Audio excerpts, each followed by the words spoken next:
마지막 7번째 천사가 이 세상을 향한 재앙의 대접을 쏟기 직전에 하나님께서는 사도들이 아닌 선지자들을 통해서 과거 유대인들에게 전하셨던 복음인 하나님의 비밀이 이루어지도록 잠깐의 시간을 가지십니다. 왜 선지자들이냐면 그 대상이 유대인이기 때문에 그렇습니다. 유대인의 회복을 통한 하나님께서 구약 성경에서 약속하신 그날, 심판의 날, 종말의 날을 말씀하시고 그것을 성취하시는 때가 바로 이 세상의 종말이기 때문에 그 대상이 유대인이라고 그랬지요. 이방인들도 포함되지만 이방인들은 그냥 들러리입니다. 그래서 사도들이 나오지 않고 선지자들이 나오는 거예요. 본문을 지적합니다. 7째 천사의 소리내는 날들입니다. 7번째 대접이 이 세상에 쏟아질 때 잠깐 쏟아졌다가 사라지는 것이 아니라 그것이 많은 날들이 될 수 있고 시대가 될 수 있고 몇 년이 될 수도 있다는 얘기죠. 곧 나팔을 부는 동안에 하나님이 자신의 종 선지자들에게 복음을 전하신 것 같이 하나님의 신비가 성취되리라. 혹은 완성되리라. 이제 하나님께서 지금까지 하나님의 종들을 통해서 말씀하신 바, 본문에는 선지자들만 나오지만 사도들도 포함되겠죠. 다시 말하면 성경에 기록된 하나님의 복음이 하나님의 신비인데 비밀이 아닙니다. 신비인데 그것을 마지막 7번째 천사가 나팔을 부는 동안에 성취를 하신다는 말씀입니다. 그러면 특별히 성경에서 이 신비라고 기록된 말씀들이 이제 더더욱 무게를 가지는 것입니다. 반드시 하나님의 말씀은 1.1핵도 사라지지 않고 성취되는 하나님의 그 시스템을 가지고 있기 때문에 하나님은 이렇게 집요하고 철저하게 하나님께서 전하신 그 복음이 하나님의 신비인데 감춰진 것들인데 그것을 다 사람들 앞에 드러내놓고 완성하신다는 겁니다. 완성하고 성취한다는 것은 지금까지는 감춰져 왔지만 이제는 다 드러내신다는 그런 말씀입니다. 그래서 오늘 우리가 살펴볼 말은 신비라는 말입니다. 신비라는 말은 미스테리온입니다. 캐리온이 아니라 미스테리온인데 앞에 이제 관사가 붙었습니다. 하나님의 그 신비가 성취되게 하시기 위해서 마지막 때까지 하나님은 참고 기다리시는 거예요. 그러니까 하나님의 이 인내와 오래 참으심이 너무 시간이 걸리기 때문에 너나 할 것 없이 아니 아무 일도 없는가 보다. 하나님의 심판은 없는가 보다. 다 이렇게 생각하고 있을 그때에 하나님은 홀로 하나님의 이 약속을 성취하신다는 말이에요. 근데 한글 번역의 이 미스테리온이 때로는 비밀, 때로는 신비로 막 뒤섞여가지고 번역이 되고 있지만 이 미스테리온이라는 말은 비밀이라는 말이 아닙니다. 신비라는 말입니다. 여러분 설명했죠? 비밀은 뭐라고요? 물론 비밀은 감춰져 있지만 그것을 드러내면 누구나 다 알 수 있는 거예요. 다 알게 되는 것이고 그게 비밀이 있지 않습니까? 그러나 신비는 그것을 드러내도 보면서도 잘 알 수 없는 또 알지 못하는 일이 신비라는 말입니다.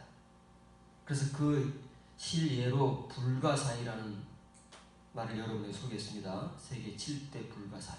불가사의라는 말은 사고하고 논의하는 것이 필요가 없어요. 그건 해봐야 소용이 없는 것이니까.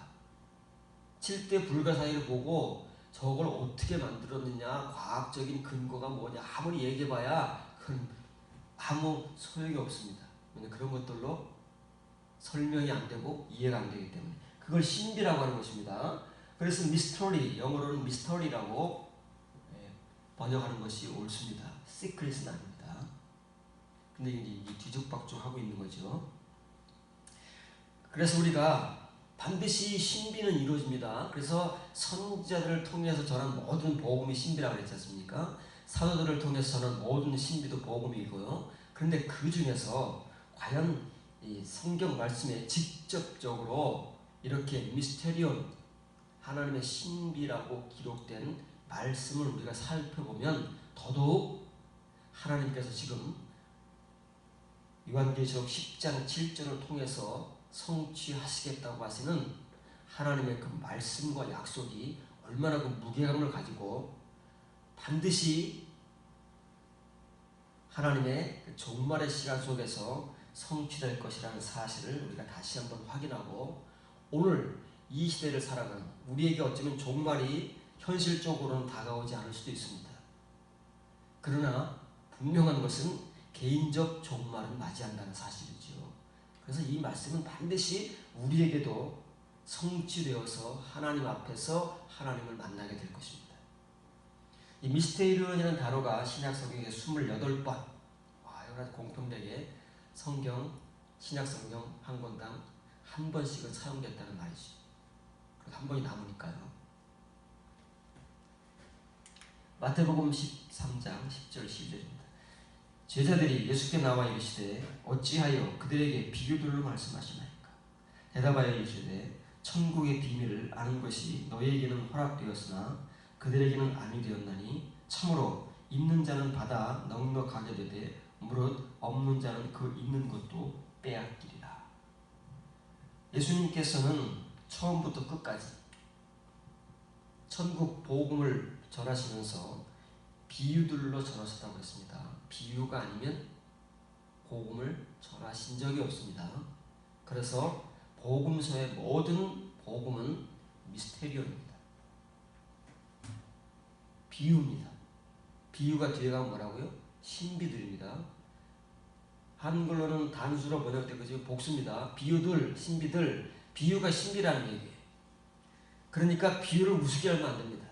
우리는 이 비유의 말씀들을 우리가 해석할 수 있다고 생각해서 막 글자를 가지고 해석해서 남발을 하지만 이것은 하나님께서 감춰놓으신 하나님의 신비라는 것. 이건 우리가 아무렇게나 무슨 학문적으로 우리의 묵상을 통해서 기도를 통해서 막 휘저을 수 있는 그런 말씀이 아니라는 분명한 사실입니다. 어찌하여가 강조되고 있죠? 왜? 예수님 도대체 왜 복음을 전하시는데 왜 비유들로 전하십니까? 왜 이렇게 어려운 비유들로 전하십니까?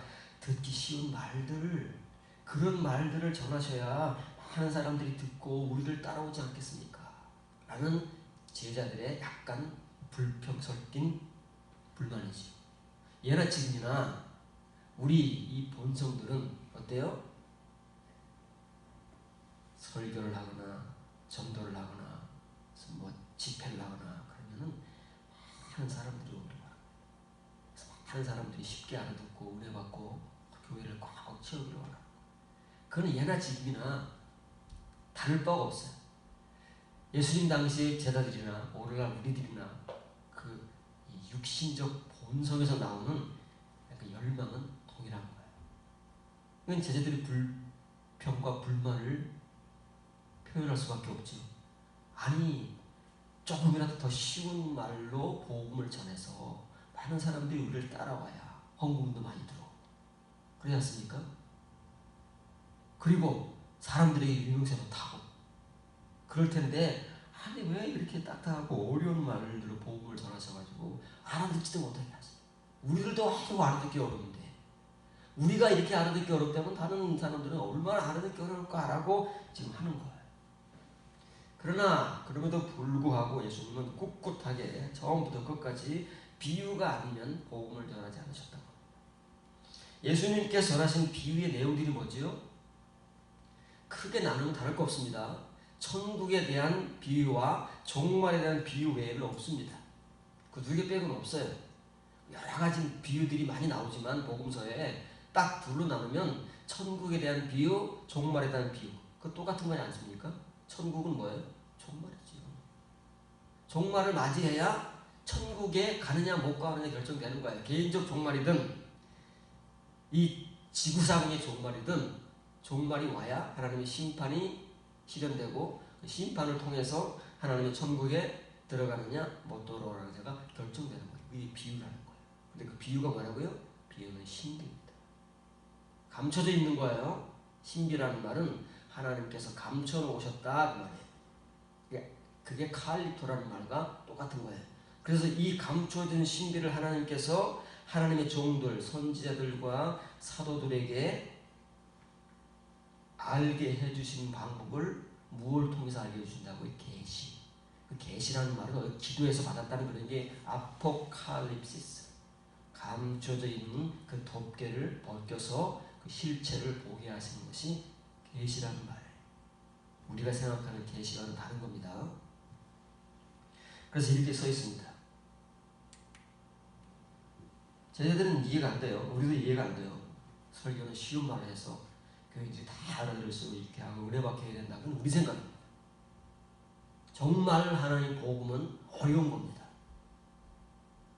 우리가 눈으로 봐도 읽지 못하고 귀로 들어도 들을 수 없는 것이 선지자들이 전한 복음 신비이고 예수님께 전한 비유의 말씀들이고 사도들이 전한 신비 복음들이 쉬운 거 아닙니다. 쉽게만 한다고 해서 좋은 게 아니에요. 오히려 그것은 그 사람을 망칠 수도 있습니다. 왜 이 파라볼라이스 복수형이죠. 비유들로 말미암아. 랄레이스. 랄레오는 뭐라고요? 말하는 게 아닙니다. 레고가 아니에요. 이것은 그 당시 많은 사람들 앞에서 복음을 전파하는 것을 랄레오라고 하는 거. 오늘날 같으면 설교입니다. 대중을 상대로 해서 말하는 거. 교회 밖에서는 연설이라고 하고, 그렇죠? 혹은 강연이라고 하고, 교회 안에서는 설교라고 하는 거예요. 그게 랄레오예요. 예수님께서 많은 유대인들을 앞에서 말씀하시니까 그게 이제 설교다는 말이에요. 제자들의 입장에서는 자기들도 이해를 못 하잖아요. 그래서 어떤 때는 그 말씀을 듣고 몰라서 모르면 당연히 물어보는 거잖아요. 그건 너무 자연스러운 거고 그건 뭐 책망받을 일이 아니에요. 그런데 예수님께서는 막 책망을 하신다고 말해요. 왜 이런 것도 못 알아듣냐. 제자들이 돼가지고. 그러니까 나중에 무서워서 못 알아들으면서도 물어보지도 못하는 아주 뭐 웃기는 형국에 처하면서도 제자들은 이 비유의 말씀을 알기 위해서 물어보지도 못하는 상황에까지 처한다고 말해요. 하물며 우리가 이 비유의 말씀을 이해하고 깨달을 수 있다고요? 그래서 막 설교할 수 있다고요? 거짓말입니다.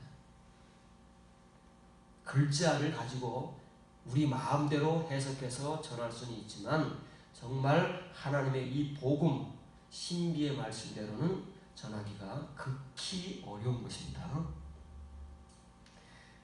근데 왜 예수님께서는 그럼에도 불구하고 이 비유들로 설교를 하시느냐 하면, 복음을 전파하시느냐 하면은 이 비유가 너희를 강조합니다. 너희가 누구예요? 제자들이에요. 이 제자들은 예수님 시대의 제자들뿐만 아니라 이미 하나님께서 선지자들을 통해서 복음을 전하셨다고 했습니까? 선지자들이 존재하는 시대에도 제자들이 있다고 그랬죠. 그래서 구약성경에 여호와의 제자라는 말도 나옵니다. 이 제자들에게만 전해져 온, 허락되어 온 복음이에요. 현재 완료 수준입니다. 지금 예수님 시대의 제자들에게만 이 비유를 전하시는 것이 아니라 이미 수백 년 전, 아니 1400년을 거슬러 올라가는 모세 시대부터 불의 말씀, 이 신비의 말씀, 감춰진 말씀들을 전해왔고, 그리고 그 중에는 이렇게 허락된 누군가만 들을 수 있도록 하나님께서 장치를 해놓으셨다. 그런데 이제 그것을 일반적인 특정화를 시켜서 제자들, 너희라는 말로 하는 것이지 사실은 제자들도 못 알아듣습니다. 모세 시대에 누가 알아들었으며 선지자 시대에 누가 알아들었다고요? 알아듣는 사람이 없어요. 오죽하면 이사야가 답답해서 우리가 하나님께로부터 들은 바 그 복음 신비의 말씀을 누가 들었으며 누가 믿었습니까? 없다니까요. 쉬운 게 아니에요. 지금은 뭐 예수님을 믿으니까 저절로 눈이 열려지고 뭐 귀가 뚫려져서 다 듣고 다 읽을 수 있다고 생각하면 큰 오산이라고 합니다. 제자들에게만 허락되어 왔고 뭐가요? 그 신비들이요. 비유의 말씀들이 알 수 있도록 이해되도록 깨달을 수 있도록 허락되어 왔고 딱 똑같은 유대인들인데 다른 유대인들에게는 허락되어 오지 않았어요. 그러니까 듣기는 들어도 무슨 말인지 모르고 그것이 기록되어서 성경으로 써 있음에도 불구하고 그것을 읽으면서도 무슨 말인지를 모르는 것이 바로 비유의 말씀이고 하나님의 신비의 말씀입니다. 감춰진 말씀이다 그 말이에요. 그러면은 과연 여러분들은 이 말씀들을 들으면서 혹은 여러분이 집에서 개인적으로 성경을 읽으시면서 뭐 다른 것은 뭐 차치하더라도 이렇게 성경에 신비, 미스터리라고 직접 써 있는 그 성경 구절을 읽으면서 여러분들은 얼마나 기노스코 알아들으십니다. 이해가 되십니다. 깨닫고 은혜를 받으십니다. 여러분의 것으로 만들어서 그렇게 살고 계십니다. 이 싸움이 신비의 복음, 비유의 말씀은 바로 그 싸움이다. 그래서 예수님께서 부득불 수많은 사람 유대인들이 모여있음에도 불구하고 그들은 전혀 알아들을 수 없는 신비의 말씀들을 비유로 끝까지 고집을 하시는 거예요. 왜냐하면 이 비유의 말씀들이라는 것은 다른 사람들에게는 해당이 안 돼요. 제자들에게만 허락되어 온 말씀들이에요. 왜요? 그 제자들이 뒤를 이어서 복음을 전해야 되기 때문에 이 복음을 전해야 되기 때문에. 그래서 예를 들면 이사야라는 선지자가 복음을 전하잖아요. 그 당시 유대인들이 못 알아듣습니다. 전에도 못 알아들어요. 그러면 어떻게 돼요? 이사야 시대에도 제자라는 사람들이 있을 것이고 그 중에서는 이사야의 뒤를 이어서 이 복음, 신비의 복음, 감춰진 말씀을 전해야 될 사람이 있을 거 아니겠습니까? 그런 사람을 제자라고 하는 거예요. 그냥 제자라는 명칭을 일반적으로 사용하는 것이 아니고 그래서 여호와의 제자라는 말이 구약성경에 나오는 거죠. 그래서 예수님께서 이 비유의 말씀으로 신비의 말씀들을 전하잖아요. 왜 그래요? 제자들만 들으라고. 왜 이 제자들만 들어야 돼요? 이 제자들이 예수님께서 십자가에 못 박혀 돌아가시면 이제 그들이 이 복음을 전해야 되니까. 진짜 그렇게 했잖아요. 그런 의미라니까요. 그런데 우리들 가운데 과연 누가 이 제자들이냐? 우리들 가운데 누가 과연 마가의 다락방에서 임했던 그 불성령을 통해서 이 불말씀을 깨닫고 그걸 전할 수 있는 종들이냐? 그건 문제와 차원이 다른데 그럼에도 불구하고 우리들은 이 비유의 말씀에 대해서 그렇게 심각하거나 그렇게 무게감을 가지고 대하지 못하는 이유는 우리가 너무 쉽게 이 비유의 말씀들을 설교하고 마치 우리가 다 설교할 수 있는 것처럼 비유의 말씀을 전하는 것처럼 해버렸기 때문에 교인들 입장에서도 그냥 그렇게 듣는 거예요. 똑같이 전하는 사람도 그렇게 큰 무게감이나 이 말씀이 얼마나 중요하고 하나님의 그 신비가 담겨있는 말씀인지를 모르는 지 전하고 듣는 교인들도 그래왔기 때문에 그런 현상이 벌어지는 것이죠. 에베소서 3장 2절 4절입니다. 너희를 위하여 내게 주신 하나님의 그 은혜의 경륜을 너희가 들었을 터이라. 곧 계시로 내게 신비를 알게 하신 것은 내가 먼저 간단히 기록함과 같으니 그것을 읽으면 내가 그리스도의 신비를 깨달은 것을 너희가 알 수 있으리라. 한글로 이렇게 써 있으니까 에베소 교인들이 에베소서를 쓰기 직전에 요약본을 먼저 보냈다고 그랬죠. 그러면 에베소 전후서가 된다고 그랬습니다. 그런데 여러분들이 신약 성경을 읽어보면, 특별히 서신서를 읽어보면 전후서가 있는 게 있잖아요.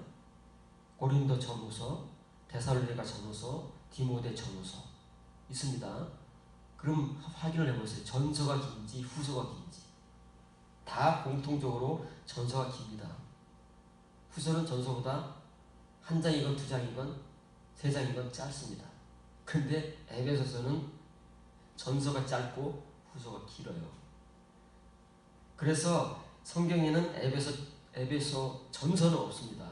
그러나 바울이 보냈다는 거예요. 요약본을 보냈다는 거예요. 그런데 그 요약본을 읽으면 바울이 하나님의 신비를, 그리스도의 신비를 깨달은 것을 에베소 교인들이 알 수 있대. 정말 그럴까요? 후서는 왜 쓸까요? 그럼 다 깨달은 걸 알 수 있는데, 그것만 읽어도 바울이 그리스도의 신비를 깨달아서 그들에게 전하는 내용을 다 알 수 있는데, 그럼 에베소서는 왜 전할까요? 한국어로 이렇게 써놨기 때문에 그것만 읽으면 누구나가 다 깨달을 수 있다고 읽혀지잖아요. 여러분들도. 그래서 우리도, 그러면 우리에게는 그 요약본이 없습니다. 그러면 우리가 에베소서를 읽으면은 다 마치 알아듣는 것처럼, 그래서 에베소 설교집이 뭐 여기저기서 나오고 막, 각 교회에서는 에베소서가 막 설교되고 그러는 겁니다. 과연 이렇게 말했겠냐고. 바울이 한글 성경의 번역은 대부분 이렇게 해놨기 때문에 누구나가 다 마치 마음만 먹으면 할 수 있는 것처럼 그렇게 번역을 해놔서 정말 이건 아무것도 아닌 것 같아요. 바울의 말이 이렇게 정말 평이하고 쉬운 말로 이렇게 해버린 거예요. 바울의 서신은 이렇게 써있는 게 아니에요. 본문을 제역합니다. 너희에게 이르도록 바울이 그리스도의 신비를 깨달은 것처럼 왜 하나님께서 계시를 통해서 바울에게 신비를 깨닫게 해주시느냐. 신비를 깨닫는 방법이 뭐라고? 계시, 아포칼립시스예요. 그럼 어디 가서 기도해서 받거나 뭐 금식하고 그런 게 아닙니다. 하나님께서 그 껍데기를 열어주시는 거예요. 바울도 그렇게 해서 하나님의 신비의 복음, 그리스도 안에 감춰져 있는 이 신비의 복음을 깨달았는데, 바울에게 왜 깨닫게 해주셨느냐. 제자들에게는 예수님께서 3년 내내 전하셔서 제자들은 그 비유의 신비의 복음을 듣고 이제 후에 이 복음을 전하지만 바울은 그러지 않잖아요. 그래서 바울에게는 따로 이 아포칼립시스를 통해서 그리스도의 신비를 깨닫게 해주십니다. 왜 깨닫게 해주셨어요? 왜 알아듣지도 못하는 제자들에게 3년 내내 비유로만 말씀을 전하셨다고요? 이제 그들이 나중에 예수님을 대신해서 이 신비의 복음을 전해야 되니까. 그래서 바울이 혼자 깨달은 것을 혼자 은혜로 만족하지 않고 이렇게 복음을 전하는 거예요. 근데 누구에게? 너희를 위하여가 아닙니다. 아무나 이 비유의 복음, 신비의 복음이 전해지는 게 아니라고 그랬잖아요. 에이스, 누군가에게 이 복음이 해당되는 사람에게만 바울이 깨달은 그리스도의 신비가 전해지는 것이지, 바울이 전해진 요약본을 읽었다고 해서, 들었다고 해서, 혹은 그것을 이해했다고 자신이 말한다고 해서 되는 것이 아니라 에이스 하는 사람에게만. 이게 하나님의 목적이에요. 왜 바울과 제자들에게 예수님과 하나님께서 이 신비의 복음을 아포칼립시스 해주시느냐 하면, 먼저는 그들이 깨달아야 되잖아요. 깨닫지 못하면 못 전하는 거예요. 이건 지식으로 전하는 게 아니기 때문에 이것은 아포칼립시스가 되지 않으면 못 전해요. 이것은. 그런데 우리는 지금까지 아포칼립시스의 은혜가 없으면서도 막 전해온 거예요. 목사라면 누구나 막 나와 설교를 해야 되니까. 마치 우리가 이것을 할 수 있다고 생각하고 막 해오는 거예요. 저를 비롯해서 누구라는 막론하고. 그러나 그것은 그렇게는 안 된다는 사실을 지금 바울이 또 한 번 강조하고 있는 것입니다. 너에게 이르도록 내게 주어진 바 하나님의 은혜의 경륜, 경륜이 뭐라고요? 하나님께서 세워놓으신 그 계획을, 구체적인 계획, 아주 세세한 계획을 경륜이라고 하는 거예요. 그 경륜, 다시 말하면 내가 먼저 짧게 기록한 것 같이 계시를 따라 그 신비를 내게 알리신 것, 하나님께서 계시를 통해서 아포칼립시스를 통해서 바울에게도 깨닫게 해주셨어요. 그것을 너희가 정말 들었다는 거예요. 썼으면 읽어야 되잖아요. 문법적으로 그렇잖아요. 바울이 요약본을 에베소 교회에 썼다면 뒤에 나오는 말은 뭐예요? 너희가 정말 읽었다면 이 돼야 되는데 들었다면. 왜냐하면 이 서신이라고 하는 것은 그 교회의 대표자에게 보낸 것입니다. 요한계시록에 나오잖아요. 에베소 교회의 사자에게 편지한다. 그 교회의 사자, 말씀을 전하는 종에게 서신은 보내지는 거예요. 그러면 그 교회 사자가 서신을 읽잖아요. 뭐 하겠어요? 서신 가지고 설교를 하는 거죠. 교인들에게. 그래서 들었다는 표현이 나온 겁니다. 그런데 어떻게 듣는다고요? 귀로 듣는 게 아니에요. 확신으로 듣는 것이 아닙니다. 정말 들었다면. 귀가 뚫렸다는 거. 들었다면 그리스도의 신비 가운데 있는 나의 그 분별을 지각하도록 읽을 수 있게 하게 합니다. 정말 들어야 바울이 그리스도 안에서 어떤 신비를 어떻게 분별했는가를 지각하도록 관심을 가지고 그 요약본을 목사님 저도 한번 읽어볼 수 있을까요? 하고 필사를 하든 뭘 하든 해서 읽어볼 수 있게 하랍니다. 읽는다는 말이 뭐라고요? 아나기노스코. 다시 알아듣는 거예요. 다시 알아듣는다는 말은 하나님의 그 신비의 복음으로, 하늘의 말씀으로 거듭난 성도가 성경을 읽게 되면 비로소 덮여있던 껍데기가 벗겨지고 아포칼립토가 되는 그 말씀으로 비로소 읽을 수 있다 그 말이에요. 이렇게 어려운 말이에요. 아무나 할 수 있는 것이 아니라 정말 듣는 사람만이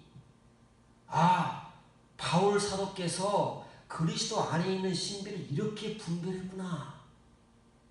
나는 어떻게 분별할까라고 그것을 지각하기 위해서 바울이 보내준 에베소 교회, 자기 지금으로 말하는 목사에게 보내준 그 서신을 청해서 그것을 읽을 수 있게 하기 위해서 설교하도록 한 거예요. 그런데 설교하는 사람이나 듣는 사람들이 이 바울의 분별과 지각을 알지 못한 채 그냥 문자적인 지식만을 가지고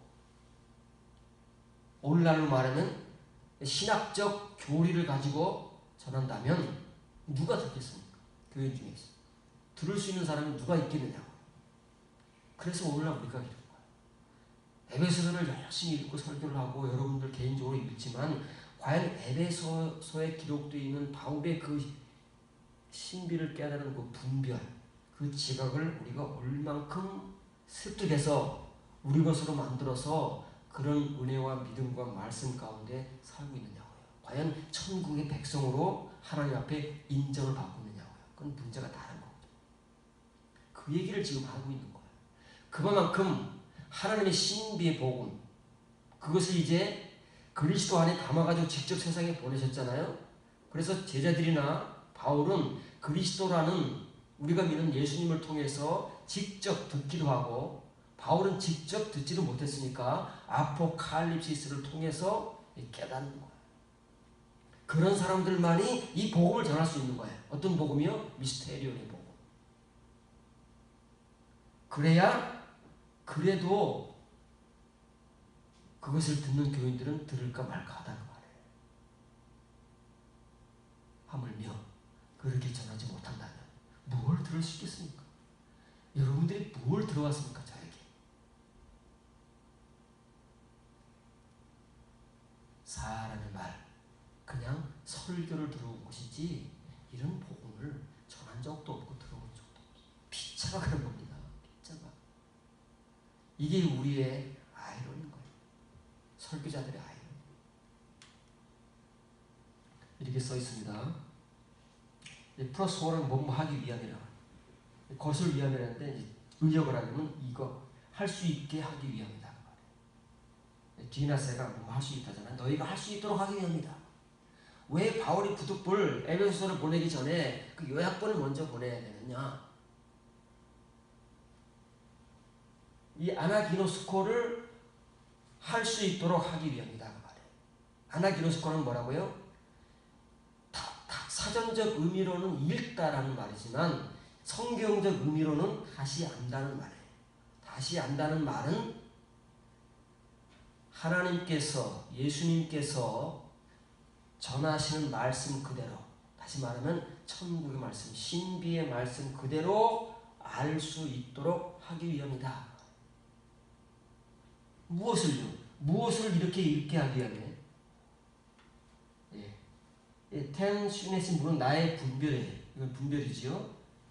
노에 쌓이는 노예요. 지각. 나의 바울이 그리스도의 신비 가운데 있는, 그리스도가 품고 있는 그 레마의 말씀, 호 로고스가 품고 있는, 이 세상의 말씀으로 오신, 호 로고스로 오신 그 예수님 안에 담겨져 있는 타 레마타, 그 레마의 말씀들이 신비의 말씀들이잖아요. 그 안에 있는, 그래서 바울이 그 안에서 아포칼립시스를 통해서 깨달은 바 바울의 분별, 그걸 지각해야 되는 거예요. 그걸 에베소 교인들이. 우리가 그걸 지각해야지. 이거 글자로 수십 번 수백 번 읽어봐야 소용이 없어요. 그렇게 설교하고 들어봐야 우리가 이 모양 이 꼴인 거예요. 변화가 없어요. 변화가 우리에게는. 참된 성도가 되고 천국 백성이 돼서 이 세상 가운데 빛과 소금으로 살아갈 수 있는 그런 능력이 없다는 거예요. 그게 부재한 채로 우리는 그냥 교인이라는 이름으로 살아가는 거예요. 그러니까 턱없이 무능력하고 하나님의 이름을 욕되게 하면서 살아가고 있는 거죠. 이렇게 살아가는 교인들이 얼마 없어요. 소수라니까요. 그러나 분명한 것은 에베소 교회를 뿐만 아니라 그 당시 어느 교회, 오늘날 누구를 막론하고 이렇게 구약 성경이든 신약 성경이든 선지자들의 복음이든 사도들의 복음이든 이렇게 읽어서 우리가 그 말씀과 은혜를 갖지 못하면 다 선지자 시대의 유대인들과 같이, 예수님 시대의 유대인들과 같이 초대교회 교인들에게 제자들과 사도들이 그렇게 복음을, 서신의 복음을 전함에도 불구하고 복음을 받아들일 수 없던 그 사람들과 같이 되는 거예요. 그리고 그들이 각각 개인적 종말을 맞이했잖아요. 하나님 옆에 갔을 거예요. 그래서 하나님께서 지금 요한계시록에 말씀하신 대로 하나님의 그 신비의 복음을 성취하는 겁니다. 성취한다는 말은 뭐예요? 그 말씀을 가지고 심판하신다는 거예요. 그래서 나누시는 거예요. 과연 하나님의 이 신비의 복음을 듣고 그렇게 살아왔느냐 아니냐를 갈라서 누구는 천국에 들어가도록 명령하시고 누구는 더 바깥 어두운 데로 쫓아내십니다. 지금 다 그런 일이 이루어졌어요. 구약시대 유대인들과 초대교회 교인들에게. 우리도 이제 그 현실을 직면하게 될 것입니다. 얼마 안 가서. 이 세상에 요한계시록에 기록되어 있는 것처럼 세상의 종말을 우리가 현실적으로 겪지 않는다면 개인적 종말을 맞이해서 하나님 앞에 가서 개인적으로 이런 일을 반드시 겪고 누구를 만나라고? 하나님을 믿는 사람이에요. 뭐 어떻게 할 것입니까 여러분? 그때 가서 어떻게 할 거예요? 지금 여러분들이 이런 일을 하지 못하고 있으면 그건 답은 너무나도 자명한 거예요. 너무나도 뻔한 거란 말이에요. 그래서 예수님께서 눈의 이미 비유잖아요. 비유. 마태복음 24장, 25장이 비유의 말씀이고 마태복음 7장이 비유의 말씀이잖아요. 종말에 대한 복음. 천국문에 대한 복음이잖아요. 도대체 종말에는 어떤 일이 벌어지고 모든 믿는 사람들이 천국문 앞에 왔을 때 과연 그들에게 어떤 일이 벌어지는가를 이 신비의 복음은 비유를 통해서 예수님께서 숱하게 말씀을 해놓으셨기 때문에 우리에게도 예외가 아니야. 우리가 예수님을 믿었다고 해서 예외가 아니라 똑같은 일이 우리에게도 벌어질 것이라는 것을 예수님께서는 너무나도 잘 아시기 때문에 미리 이렇게 비유의 말씀, 그러나 아무나 들을 수 없는 감춰져 있는 신비의 복음을 통해서 전하셨기 때문에 우리가 못 알아듣는 거예요. 그래서 나중에 다 그런 사람들로 전락해버리는 거지.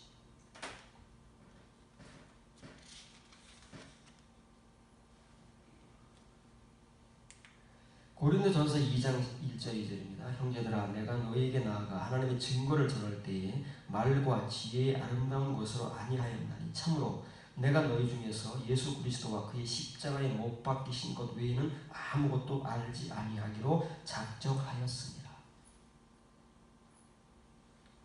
한글로 번역된 증거라는 말이 미스테리온입니다. 신비예요. 증거가 아니라. 자, 바울이 그리스도 안에 있는 타레마타, 그 신비의 복음, 그것을 하나님께서 계시를 통해서 바울에게 깨닫게 하셨지 않습니까? 그 세월이 얼마예요?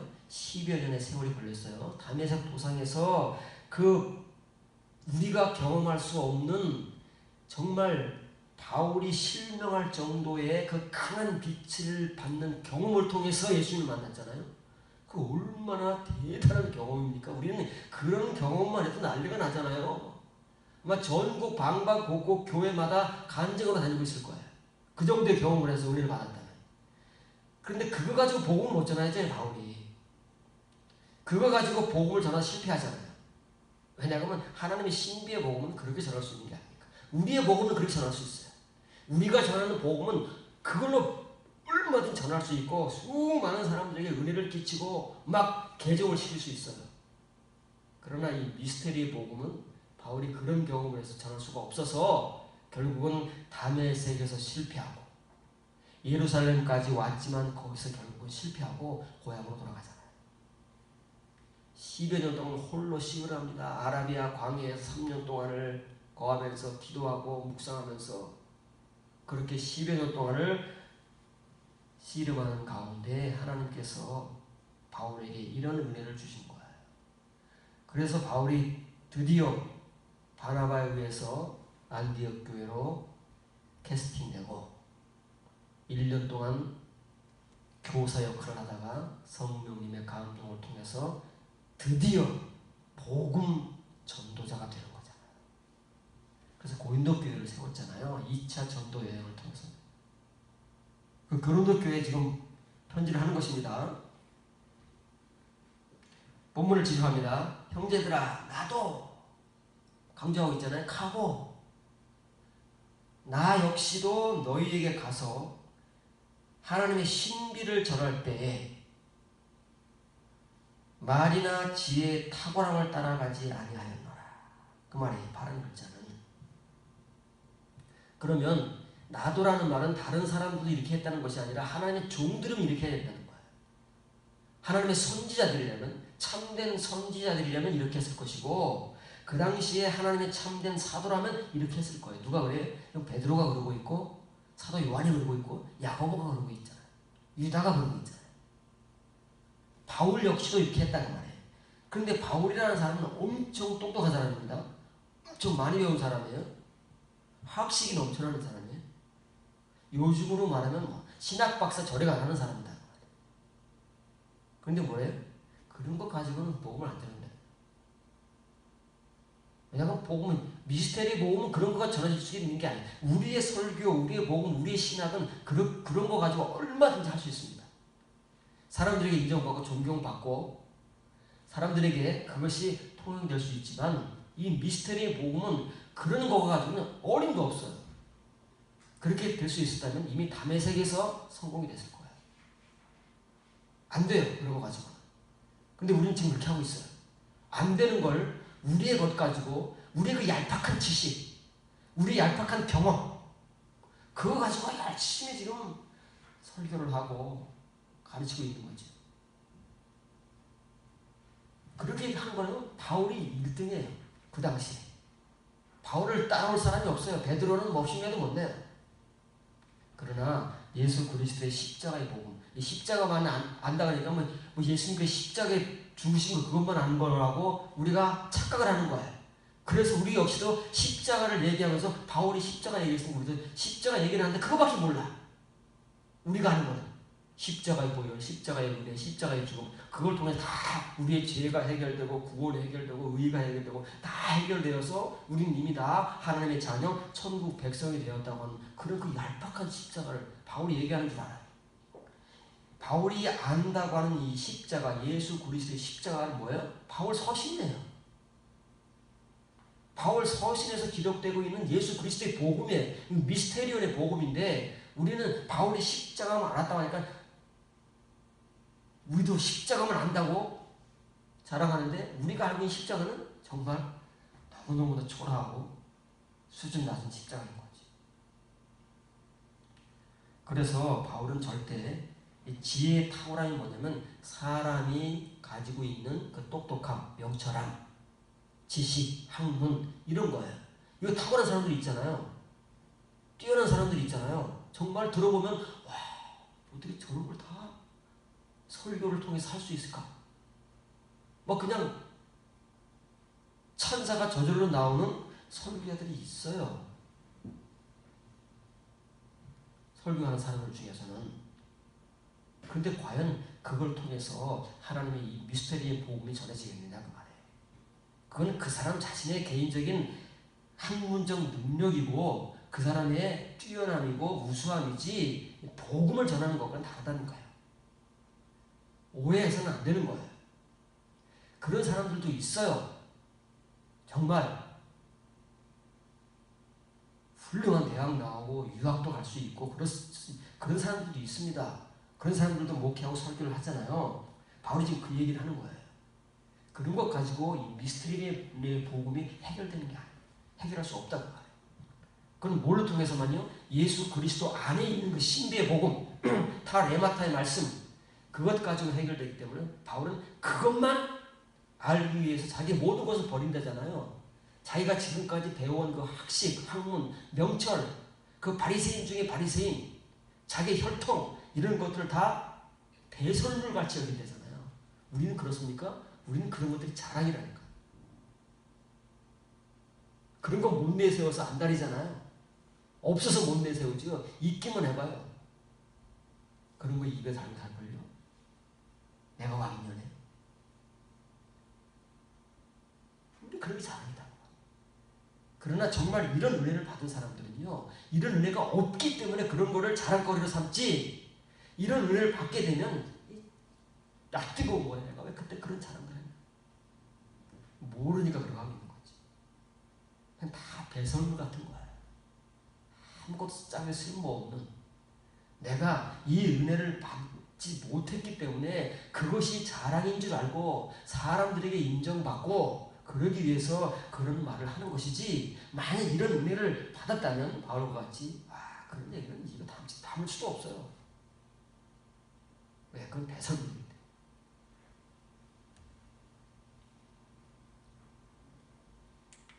디모데전서 3장 8절 10절입니다. 이와 같이 집사들도 존경할 가치가 있고 일구이연을 하지 아니하고 술에 임박이지 아니하고 더러운 일을 당하지 아니하고 깨끗한 양심에 믿음의 신비를 가진 자야 할지니, 이에 이 사람들을 먼저 시험하여 보고 입증받게 하고 증명되게 하고 그 후에 책망할 것이 없이는 집사의 직분을 맡게 할지니라. 누가 집사가 될까요? 조건이 이렇다면 여러분 중에서 누가 집사의 직분을 맡을 수 있을 자격이 있을까요? 너무해. 너무 심해. 그냥 교회에 열심히 출석하고 목사님 말씀 잘 순종하고 봉사 잘하고 헌금 잘하면 뭐 집사시켜주면 되는 거지. 그렇지 않습니까? 거기다가 투표해서 안수 집사시켜주면 되는 거고, 또 세월이 지나서 투표해서 장로시키면 되는 거지. 뭐 이런 조건을 가지고 집사를 시키라면 그 당시에는 몇 명이나 있었을까요? 그 교회에 도대체 이 디모데에게 앞으로 네가 목회할 때 이런 사람들을 집사시켜야 된다. 그러면 디모데가 도대체 집사를 몇 명 시키고 죽었을까요? 우리들 가운데 도대체 이런 조건이라면 집사 직분을 받을 사람이 몇 명 나올 수 있을까요? 여러분 직접 당사자를 한번 생각을 해보세요. 여러분이 이 본문을 읽으면서 나는 집사가 될 수 있는 사람인가 아닌가 한번 스스로가 여기 테스트하라고 하잖아요. 테스트가 아니라 입증을 하라고 하잖아요. 여러분이 이 증명을 하셔야 돼요. 정말 여러분들이 존경할 가치가 있는 사람인가? 다른 교인들, 여러분들이 집사의 직분을 받기 위해서 여러분 동료 교인들에게 정말 존경할 가치가 있는 사람인가? 정중한 사람이 아닙니다. 인품이 훌륭하고 이거는 믿지 않는 사람들 중에서 이런 사람들이 많아요. 신앙적으로 존경할 가치가 있는 사람인가? 일구이연을 하지 않는 사람인가? 자기가 한 말도 뒤집고 지키지 않고 안 했다고 우기고 우리가 그렇잖아요. 일구이연을 하지 않는 사람. 또 술에 임박이지 아니하고 더러운 일을 탐하지 아니하고 돈에 안 걸리는 사람이 몇 명이나 있을까요? 목사들도 돈 때문에 지금 감옥 가고 그러는데 구속당하고 그러는데 도대체 이 집사 직분을 맡을 사람들 중에서 이 돈 문제에 걸리지 않는 사람이 몇 명이나 있을까요?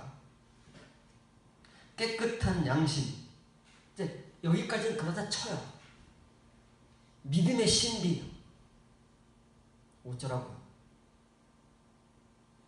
사도들도 겨우 이렇게 해서 이 신비의 복음의 은혜를 깨닫고 살아가는 사람들인데 과거 그들의 모습이 어땠습니까?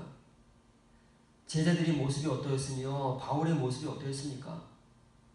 그런데 그런 그 신비, 믿음의 신비를 갖는다는 게 그게 믿어서 됩니까? 교회 10년 출석하면 됩니까? 열심히 출석하고 열심히 봉사하고 열심히 헌금하면 이 믿음의 신비가 생겨납니까?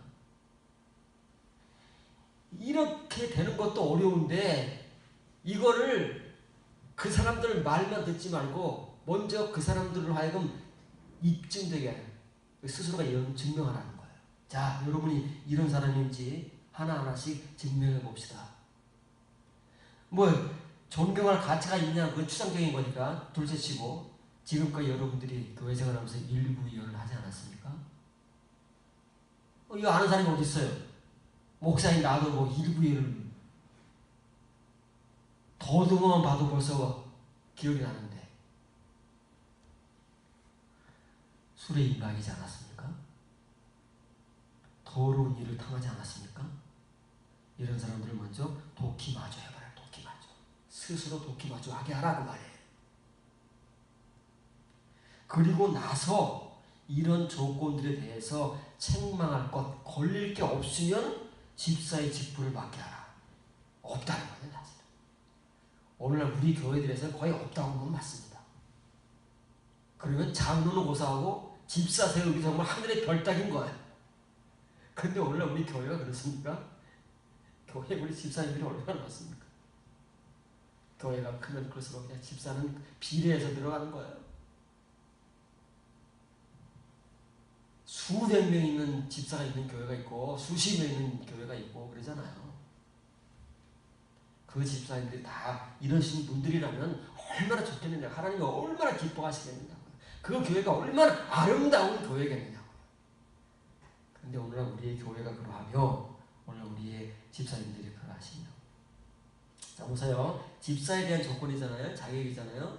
이제 디모데가 개인 목회를 하니까 그동안 바울을 따라다니면서 배우고 열심히 이제 바울에게 가르침을 받았지만 이제 바울도 디모데를 독립시키는 거예요. 오늘날 하면 이제 교회에서 부목사를 개척시키는 거예요. 개척시키는데 교회 세워주고 그러는 게 아니에요. 후원해주고 그러는 게 아니에요. 말씀을 준다고 말해요. 돈 주고 교인들 보내주는 것이 아니라 진짜 디모데가 하나님의 이 미스테리온의 복음을 전할 수 있는 종이 되게 하기 위한 말씀을 주는 것이지 우리같이 물질적인 것으로 해결합니다. 우리는 오늘날 이런 것보다는 이런 거 중요하지 않아요. 교회 건물 얻어주고 교회 세워주고 더 좋죠. 교인들 얼마큼 떼주고 이게 아멘이지 이거에 우리는 무슨 실질적인 도움이 되겠습니까? 그러나 진짜 하나님의 종은 진짜 하나님의 목회는 이런 거다. 우리가 원하지 않고 우리에게 매력이 없는 이것이 정말 우리에겐 중요한 것이고 우리 생사를 가르는 것이고 하나님 앞에 우리가 섰을 때 이것이 있느냐 없느냐가 우리의 가치를 결정할 거다. 집사에 대한 말이잖아요. 강조하는 거예요. 디아코노스는 뭐라고요? 집사만 디아코노스가 아니에요. 지금은 이제 교사가 없지만 그 당시에 선생이 있다고 그랬죠. 오늘 주일에 교사들이 아니에요. 그 당시에 말씀을 가르치던 안디옥 교회 바나바, 바울 같은 사람들이 교사였어요. 이렇게 담임 목회자가 아니라 선생이 여러 있다 그랬죠. 안디옥 교회에 그런 사람들을 디아코노스라고 한 거예요. 그리고 오늘날의 목사도 디아코노스에 똑같은 거예요. 그러면 말은 번역, 우리 한글 번역으로는 집사라고 되어 있지만 하나님을 위해서 교회 안에서 봉사하는 모든 사람을 일컬어서 디아코노스라고 하는 거예요. 장로도 디아코노스예요. 그렇기 때문에 목사나 집사나 장로나 권사나 누구나 성가대나 누구나 다 디아코노스예요. 지금은 그 디아코노스들의 가치는 동일한 거예요. 목사는 상급이 더 크고 뭐 그런 거 없어요. 다 디아코노스예요. 이런 조건과 이런 자격을 가지고 하나님을 섬기면 주님의 몸된 교회를 섬기는 사람이라면 가치는 동일한 거예요. 그래서 제일 처음에 나오는 게 뭐예요? 제일 처음에 나오는 게 셈노스예요. 셈노스라는 말은 존경할 가치가 있느냐 없느냐. 왜냐하면 이것은 하나님의 가치를 가지고 일을 하는 사람들이기 때문에 만일 이런 디아코노스라면 이거 두말할 게 없는 거예요. 누구에게나 물론 뭐 억지로 트집 잡으려는 사람들을 제외하고는 일반적인 모든 사람들에게는 존경을 받게 돼 있어요. 아니 도대체 이런 사람을 존경하면 누구를 존경하겠습니까? 그렇지 않습니까? 제가 이런 목사라면 여러분들이 존경 안 하겠습니까? 그렇지 않으니까 존경을 안 하는 거죠. 아니 이런 집사님을 누가 존경하지 않을까요? 근데 이제 이런 것들이 너무 원론적인 얘기고 극단적인 얘기라고 우리가 이해를 하기 때문에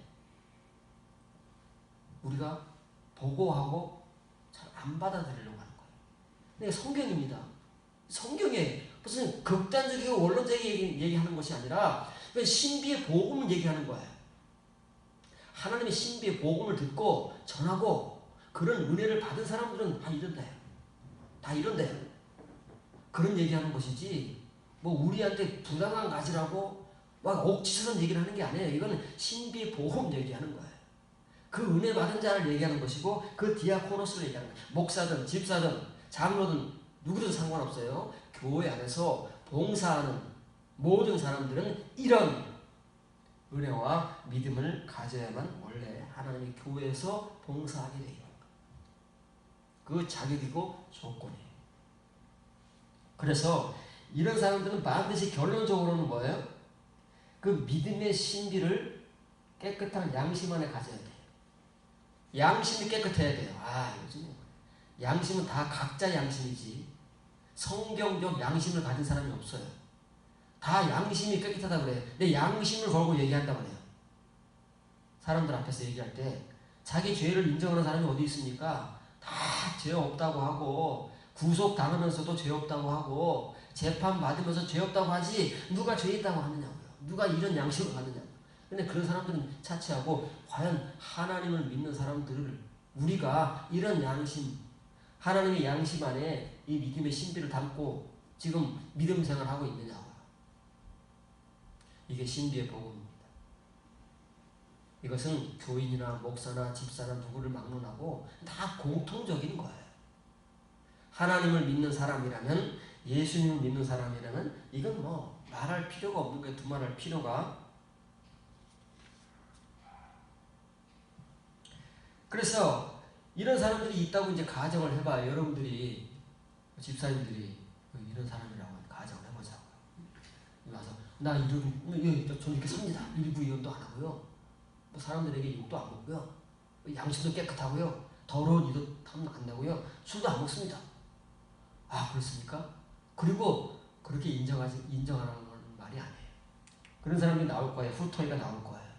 그렇다고 이런 자격과 조건을 나열했음에도 불구하고 제시했음에도 불구하고 그런 사람들이 있다고 나오면 그 사람들로 하여금 이건 3인칭 복수 명령형이에요. 도키마조하게 하라. 도키마조는 뭐라고요? 연단받은 증거를 되게 하라는 말이에요. 테스트하는 게 아닙니다. 이런 사람들은 믿음의 신비를 가진 사람은 다 도키마저 된 사람들이에요. 하나님 연단을 받은 사람들만이, 그래서 거듭난 사람들만이 믿음의 신비를 가져요. 깨끗한 양심을 가지고 다 이렇게 살게 돼 있어요. 목사든 집사든 교인든 상관없이 이렇게 하나님의 도키마저 징계와 연단을 통해서 살아온 사람들은 누구나를 막론하고 그렇게 한다는 말이에요. 직분의 문제가 아니에요.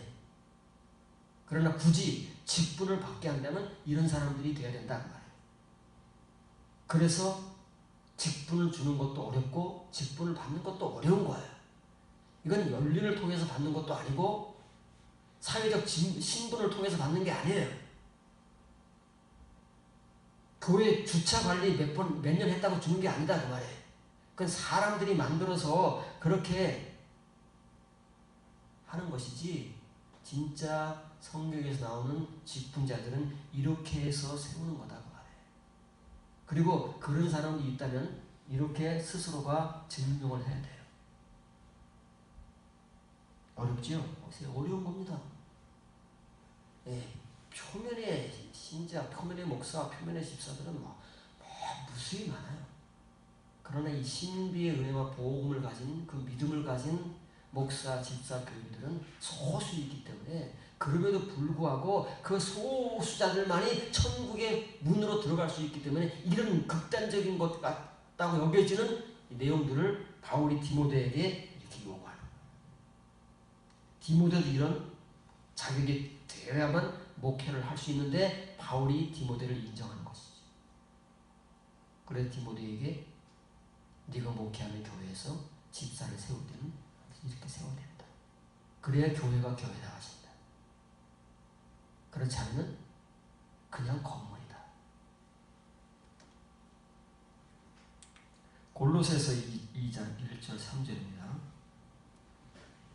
참으로 내가 너희와 라오디게아에 있는 자들과 물은 내 육신의 얼굴을 보지 못한 자들을 위하여 얼마나 힘쓰는지를 너희가 알기를 원하노니, 이는 그들로 마음의 위안을 받고 사랑 안에서 연합하여 확실한 이해의 모든 풍성함과 하나님의 비밀은 그리스도를 깨닫게 하려 함이니 그 안에는 지혜와 지식의 모든 보화가 감춰져 있느니라. 이걸 위해서 어떻게 해야 돼요? 이건 그냥 되는 게 아니에요. 그냥 설교해서 되는 게 아니에요. 사실은 바울이 말하는 대로 정말 힘쓰고 애써도 안 돼요. 일반 교인들에게는. 그래서 바울은 그 어려운 것을 알면서도 그렇기 때문에 얼마나 힘쓰는지를 눈에 보이잖아요. 바울이 얼마나 어떻게 했는지. 복음을 전하는 것으로 끝인 것이 아니라 자기가 직접 세우지 않은 골로새 교회, 에바브라 디도가 세워서, 에바브라 디도는 지금 바울이 갇혀 있었는데 지금 바울과 함께 있어요. 바울을 찾아왔어요. 그래서 바울에게 자기가 헌신했던 그 골로새 교회를 다 해서 바울이 알고 있는 거예요. 그래서 바울은 세우지 않았지만 그 교회가 너무 아름다워 보여서 이 골로새 교회에 특별히 서신을 보내는 거예요. 그런데 이 골로새 교회뿐만 아니라 라오디게아 교회를 위해서도 바울이 그렇게 애를 썼대요. 이건 여기서밖에 안 나와요. 이 본문에서밖에는. 바울이 언제 라오디게아 교회는 바울이 개척 안 했는데, 소아시아 지역에서는 그 에베소 교회만 개척해서 에베소 교회만 나오지, 골로새 교회도 안 나오고 라오디게아 교회도 안 나오고, 바울이 언제 이 라오디게아 교회를 위해서 이렇게 애를 썼지? 여기 나오는 거예요. 바울이 거짓말 하겠습니까? 골로새 교회 서신을 보내면서 골로새 교회뿐만 아니라 서신을 보내는 것뿐만 아니라 기도하면서 이 골로새 교회와 라오디게아 교회가 이 바울의 서신, 다시 말하면 이 미스테리온의 복음을 받아들일 수 있도록 정말 애를 썼다는 거야.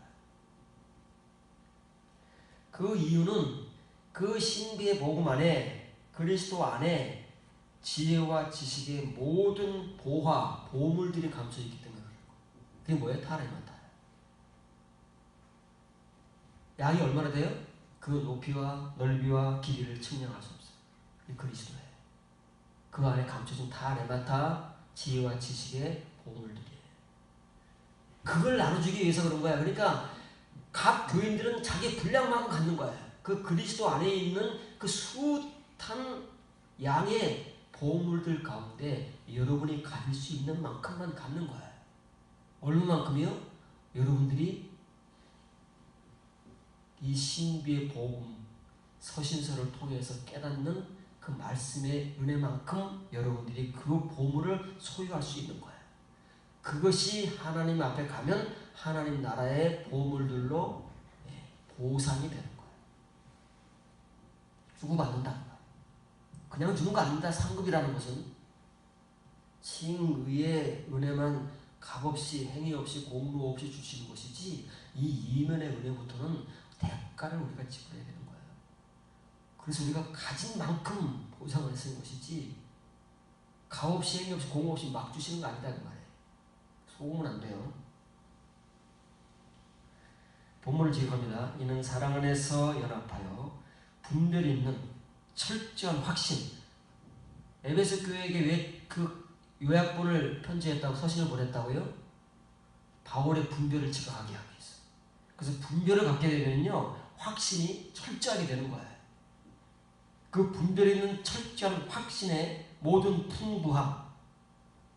이 확신이 뭐예요? 말씀에 대한 확신이기 때문에 말씀에는 그 풍부함, 보울들이 엄청 감춰져 있다고 그랬잖아요. 그 모든 풍부함에 이르러, 분별하는 만큼 이르는 거예요. 분별하는 만큼 풍부함에 이르는 것이고, 분별하는 만큼 그 그리스도 안에 감춰져 있는 그 보물들을 소유하는 거다. 우리가 어디까지 이르느냐에 따라서 그 분량이 거기기 때문에.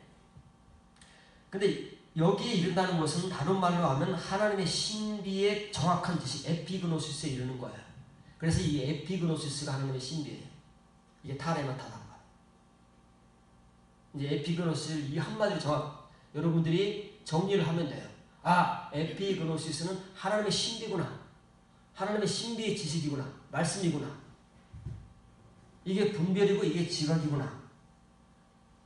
여기에 이르러야 비로소 골로새 교인이든 라오디게아 교인이든 우리들이든 마음의 위로를 받는 거야. 진짜 위로. 우리가 세상에 상처받고 사람의 말에 상처받고 현실에 상처받고 그래서 권면을 받고 위로를 받는 그런 위로도 어떤 측면에서는 필요하지만 그건 잠깐이잖아요. 어떤 때는 위로도 잘 안 되는 경우도 있잖아요. 근데 이런 위로는요, 진짜 위로. 이런 은혜로 우리가 위로를 받게 되면요, 전혀 다른 것들은 위로가 필요 없어요. 사실은 안 받아도 돼요. 우리 스스로가 이겨낼 수 있기 때문에. 이겨내지 못하면 감당할 수 있기 때문에. 근데 우리가 이런 은혜가 없기 때문에 자꾸 우리는 사람들을 통해서, 환경을 통해서 위로받으려고 하는 거예요. 왜 나를 이해 못해줘? 하고 이해받으려고 하는 것이지, 만약 이런 은혜가 있다면 그런 위로 정도는 그냥 우리 스스로 해결할 수 있어요. 해결 안 되면 감당할 수 있어요. 그래서 바울이 왜 이렇게 애를 쓰고 이런 에피그노시스, 하나님의 신비의 복음을 그렇게 전하려고 하느냐, 조금이라도 더 갖게 하려고 하냐면 이게 진짜 교인들의 마음에 위로를 주기 때문에 저와 여러분들의 마음에 위로가 되어서 우리가 이 위로를 가지고 사는 거예요. 돈 가지고, 환경 가지고, 현실 가지고, 우리의 사회적 지위나 유명세나 그런 거 가지고 사는 게 아니라 진짜 이거 가지고 사는 게 하나님의 천국 백성이다. 그래서 바울이 이것 때문에 홀로 그렇게 애를 쓴다는 거예요. 자, 골로새 교회를 여러분에게 소개해 줬습니다. 지겹겠죠, 바른 글자. 이 골로새인데요, 여기 라오디게에 있습니다. 가깝죠. 그래서 골로새 교회 라오디가 갔기 때문에 이 에바브라디도가 골로새 교회를 본인이 개척해서 섬겼어요. 근데 그걸로 끝나지 않고 라오디게아도 가고 히에라볼리까지 오고 가면서 교회를 섬긴 거예요. 이 두 교회는 자기가 세운 교회도 아닌데 아마 무슨 목회자가 없었든지 설교자가 없었든지 이제 그랬을 수도 있죠. 그 초대교회 당시니까 그런 교회가 많았어요 그 당시에는. 근데 에바브라디도가 골로새 교회뿐만 아니라 라오디게아, 히에라볼리까지 오고 가면서 열심히 봉사를 한 거예요. 이 얘기를 이제 바울에게 다 했겠죠. 그러니까 바울도 듣고 이제 여기는 안 나오지만 골로새 다른 복음에서는 히에라볼리까지 나오는 거예요. 그래서 바울이 골로새 라오디게아 교회를 위해서 이렇게 애를 쓰는 거예요. 이 하나님의 신비의 복음 에피그노시스를 어떻게든 전해서 그들이 그 안에 한 발이든 두 발이든 들어오게 해서 그만큼 그리스도 안에 있는 그 보물을 갖게 하기 위해서. 그래서 그 분별을 통해서 확신을 가지고 풍부한 분량을 갖게 하기 위해서 하는 거야. 이것이 바로 복음을 전하는 사람들의 사명인 거야. 디모데 이후에 교회 설교자들의 사명인 거야. 어떻게 해서든지 본인들로 하여금 이런 은혜를 가지고 진짜 참된 마음의 위로를 받고 이 세상 가운데서 현실을 이겨내지 못하면 그 현실을 감당하면서 굴하지 않고 은혜 가운데 하나님과 더불어 그리스도와 더불어 살아가도록 만들어주는 은혜가 여기 있다는 말이에요. 그 힘이 여기 있다는 말이에요. 그래서 바울이 이렇게 하는 거예요. 그 복음을 여러분들이 들어야 되는 거예요. 그래서 여러분들이 그 복음의 은혜를 가져야 돼요.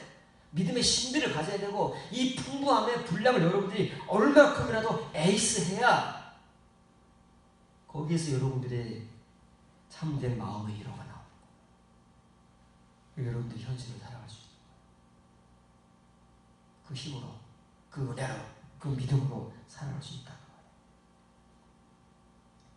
골로새 교회는 바울이 로마에 1차 연금되었을 때, 그건 감옥이 아니죠. 연금되었을 때 쓴 옥중서신이잖아요.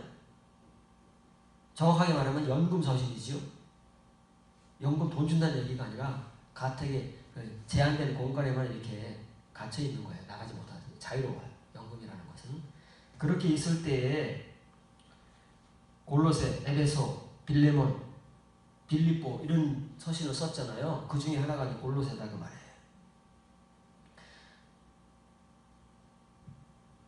그래서 이 골로새 교회를 에바브라디도가 설립했는데 개척했는데 그 교회 교인이 누구냐면 빌레몬이에요. 빌레몬. 바울이 빌레몬서를 옥중에 쓰잖아요. 빌레몬이 골로새 교인이고 성경에 오네시모라는 사람이 나와요. 오네시모가 이 골로새 교인이고 아키뽀라는 이 훌륭한 교인들이 골로새 교인이에요. 대단하지 않습니까?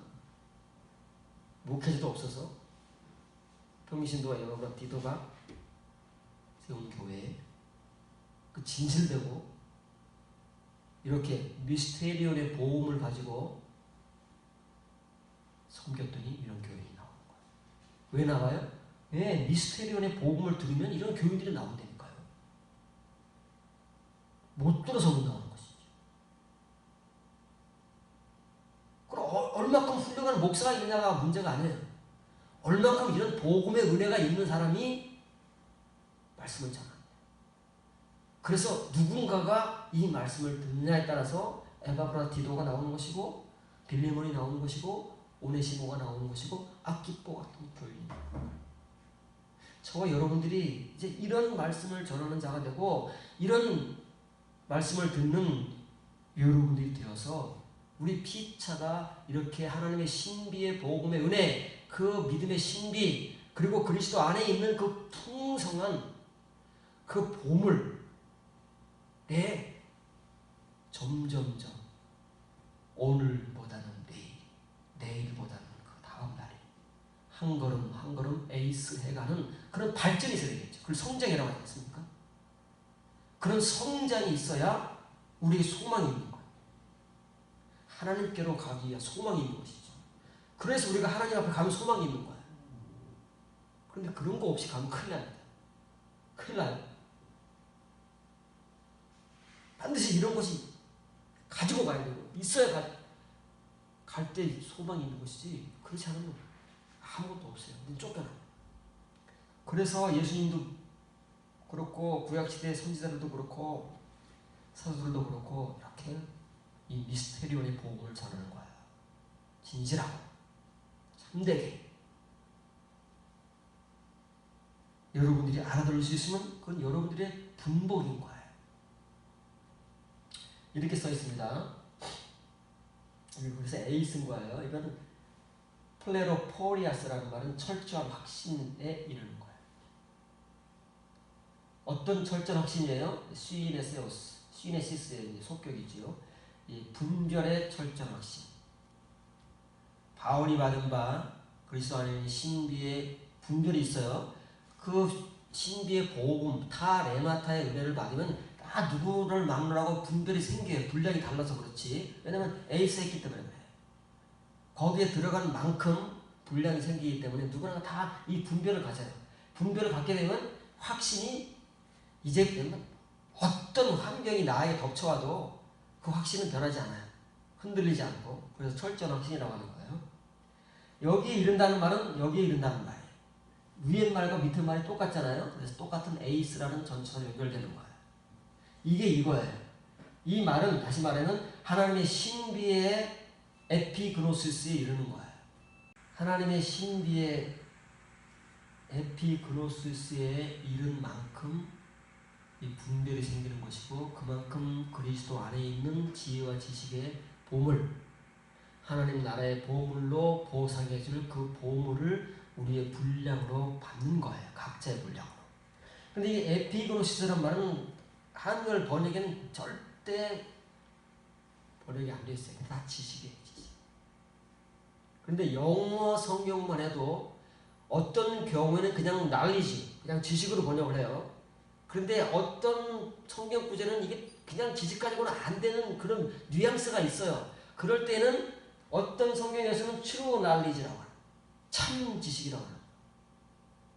그냥 지식 가지고는 이게 아닌 것 같아요. 분위기가, 뉘앙스가. 그래서 영어 성경을 번역하는 번역자들이 이거를 그냥 지식 가지고는 안 되겠다.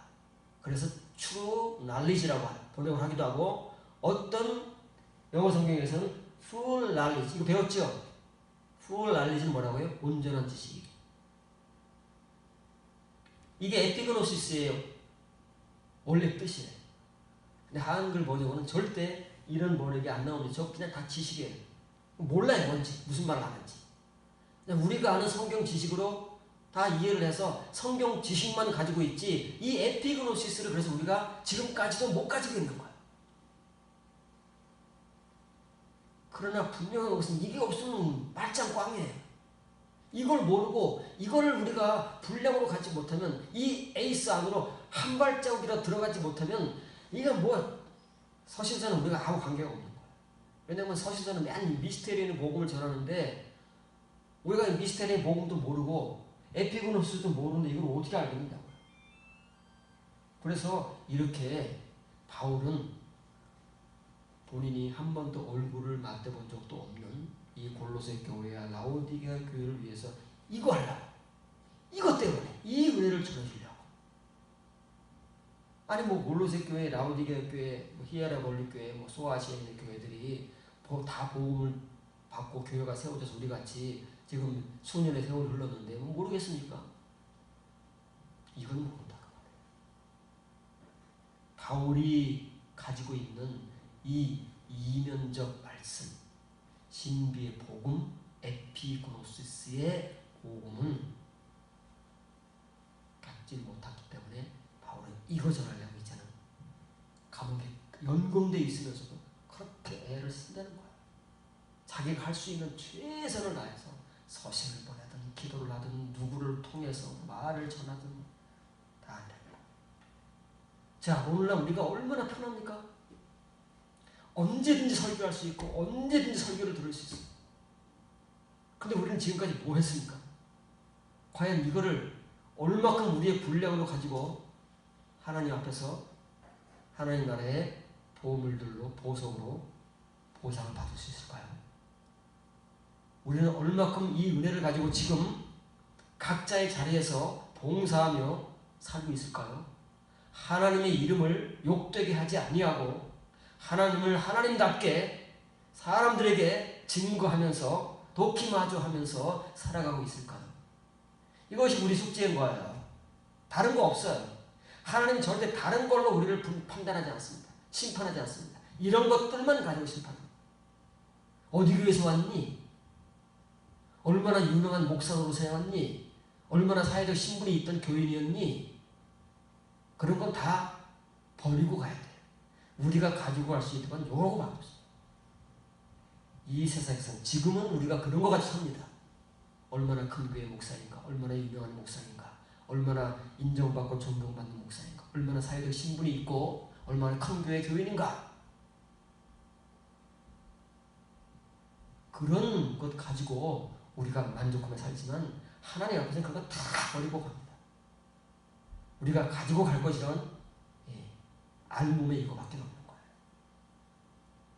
그런데 이거 가지고 가면 이게 우리의 옷이 되지만 이게 없으면 뻘거 벗은 채로 하나님 앞에 서게 되는 거예요. 그게 우리의 숙제인 거예요. 어떻게 할 겁니까, 여러분? 얼마큼 여러분의 옷을 준비하셨습니까?